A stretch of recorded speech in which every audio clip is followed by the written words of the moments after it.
Assalamualaikum warahmatullahi wabarakatuh. Halo anak-anak, gimana kabarnya kali ini? Teacher harap kabar kalian baik-baik saja. Nah, pada pertemuan kali ini, teacher akan mengajarkan kalian tentang sebuah materi yang ada pada pelajaran bahasa Indonesia. Kali ini kita akan belajar tentang menentukan unsur intrinsik sebuah cerita. Kalian simak baik-baik.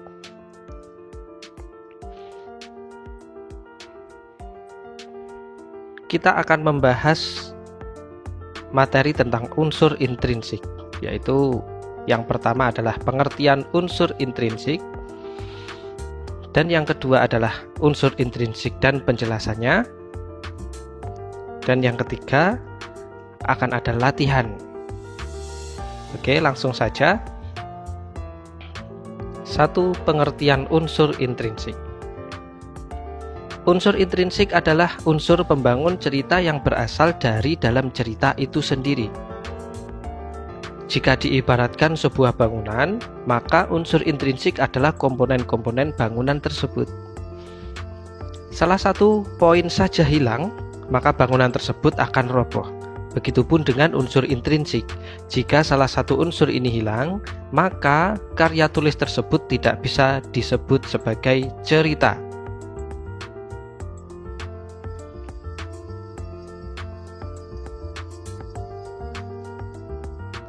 Unsur intrinsik yang pertama adalah tema.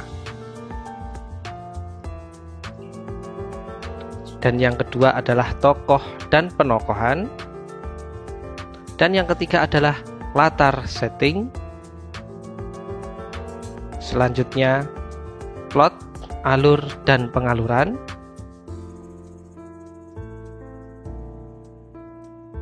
Selanjutnya gaya bahasa, sudut pandang, dan yang terakhir adalah amanat atau pesan. Nah, kalian lihat di antaranya ada tema, tokoh, latar atau setting, plot dan pengaluran, gaya bahasa, sudut pandang, dan amanat atau pesan.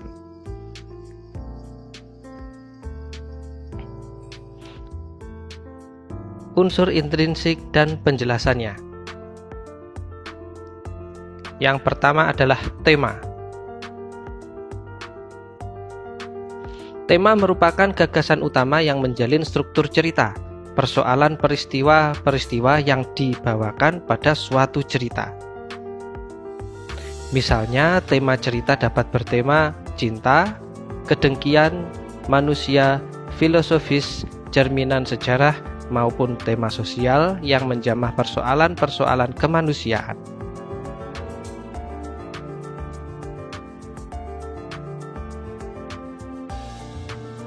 Menurut Nurhayati 2018 pada halaman 123, berdasarkan pengolahan tema, cerita dapat dibagi menjadi dua jenis, yaitu cerita sempurna, yaitu cerita yang fokus pada satu tema dengan plot yang jelas dan penyelesaian atau ending yang mudah dipahami. Misalnya tema agama yang benar-benar hanya membicarakan agama tanpa bumbu-bumbu tema yang lain. Cerita tak utuh merupakan cerita yang tidak fokus pada satu tema dan dapat memancar pada tema lain. Contohnya adalah tema sosial yang masih bernuansa dan berbumbu kasih sayang. Oke, dari sini disimpulkan ada dua jenis, yaitu cerita sempurna atau well-made short story, atau selanjutnya cerita tak utuh, yaitu slice of life short story.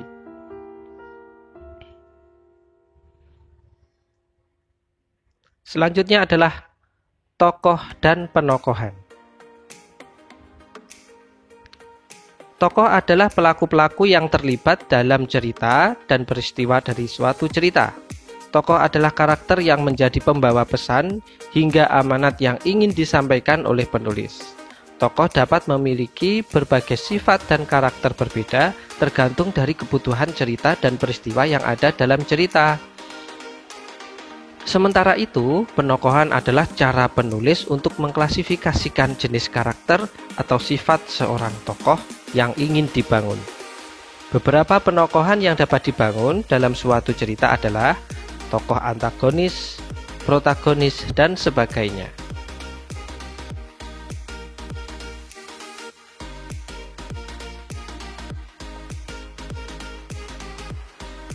Berikut adalah penjelasan dari masing-masing penokohan. Protagonis, tokoh utama yang mendukung cerita. Meskipun disebut tokoh utama, terkadang tokoh protagonis juga terbagi menjadi beberapa figur, bukan hanya satu orang. Selanjutnya, antagonis merupakan tokoh yang memiliki konflik dengan tokoh protagonis. Tokoh ini identik dengan karakter jahat, namun sebetulnya belum tentu.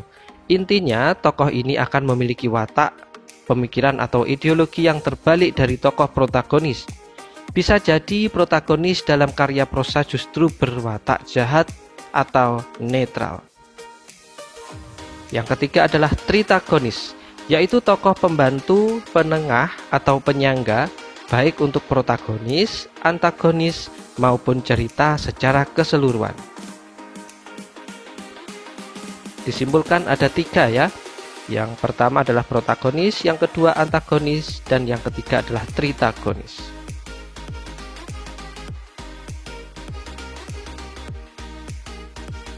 Pengenalan tokoh dapat dilakukan dengan beberapa teknik.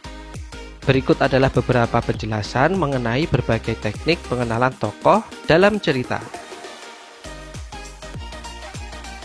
Yang pertama, teknik analitik, yaitu pengenalan tokoh langsung oleh penulis yang berperan sebagai narator. Teknik yang biasa dihindari dalam karya sastra serius namun justru selalu digunakan oleh sastra populer. Yang kedua adalah teknik dramatik, yaitu pengenalan tokoh secara tidak langsung melalui pemikiran tokohnya, lingkungan, peristiwa, atau bagaimana hubungan dan interaksi tokoh ini dengan tokoh lain di dalam cerita. Teknik ini adalah teknik yang biasa digunakan oleh sastra serius untuk menanamkan karakter secara tidak langsung dan membuat pembaca dapat menilai karakter atau watak tokoh berdasarkan interpretasinya sendiri. Disimpulkan ada 2 teknik ya. Yang pertama adalah teknik analitik dan yang ketiga adalah teknik dramatik.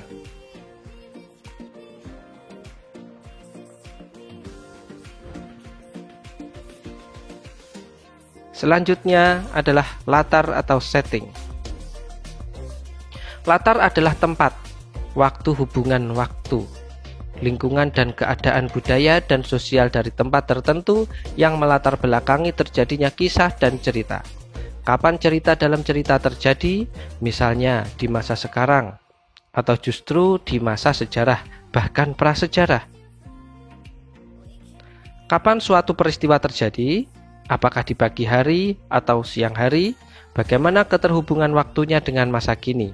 Latar dapat bersifat faktual atau imajiner. Artinya bisa jadi latar mengambil kota atau desa yang benar-benar ada di dunia atau justru sebaliknya.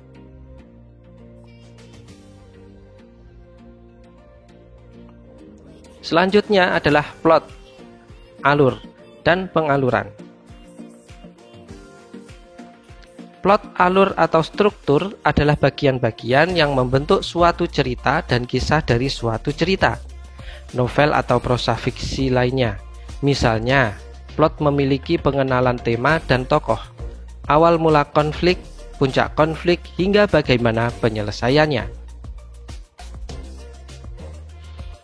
Plot atau alur biasa terdapat dalam cerita prosa adalah sebagai berikut. Nah, di sini dicontohkan ada tahapan-tahapan ya. Yang pertama adalah abstraksi, orientasi pengenalan, selanjutnya komplikasi, selanjutnya pencapaian konflik, puncak konflik atau klimaks, evaluasi, resolusi atau penyelesaian, dan koda.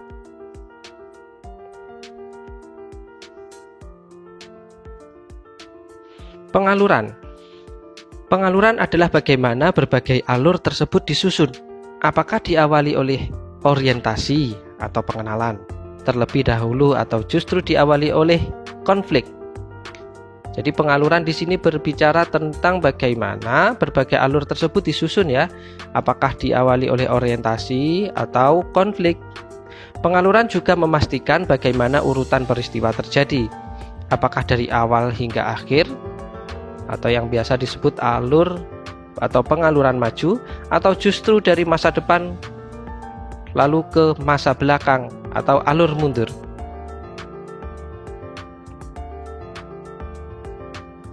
Selanjutnya adalah gaya bahasa. Gaya bahasa adalah bagaimana penggunaan bahasa yang digunakan dalam suatu cerita. Apakah bahasa yang digunakan kasual atau justru banyak menggunakan ungkapan estetis seperti majas dan sebagainya. Bagaimana diksi yang merupakan pemilihan kata yang tepat atau serasi digunakan dalam suatu cerita. Gaya bahasa juga dapat direka sedemikian rupa untuk menghasilkan suasana yang dibutuhkan dalam suatu cerita. Misalnya, gaya bahasa dramatis dapat meningkatkan imaji atau suasana yang dibutuhkan untuk peristiwa memilukan.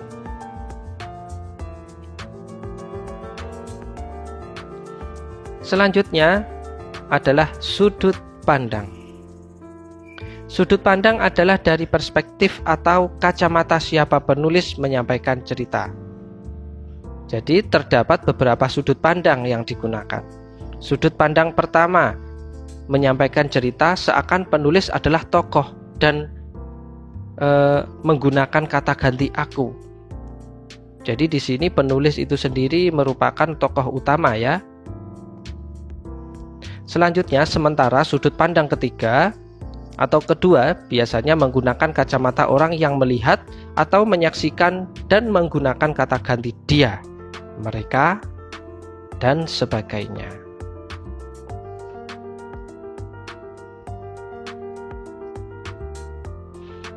Selanjutnya adalah amanat atau pesan. Amanat adalah pesan positif yang dihasilkan dari prosa fiksi.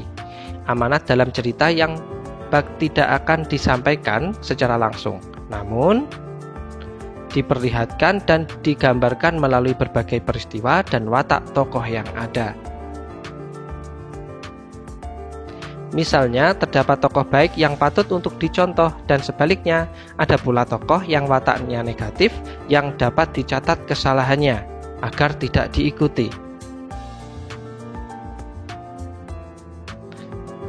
Tibalah pada bagian ketiga, yaitu latihan. Nah, di sini kalian diminta untuk membaca kutipan cerita dan kemudian kalian diminta untuk menentukan unsur intrinsiknya. Nah, akan diberi waktu untuk membaca dan selanjutnya kalian tentukan dengan cara mencatat di buku catatan kalian masing-masing unsur intrinsik yang membangun kutipan berikut. Selamat beraktivitas.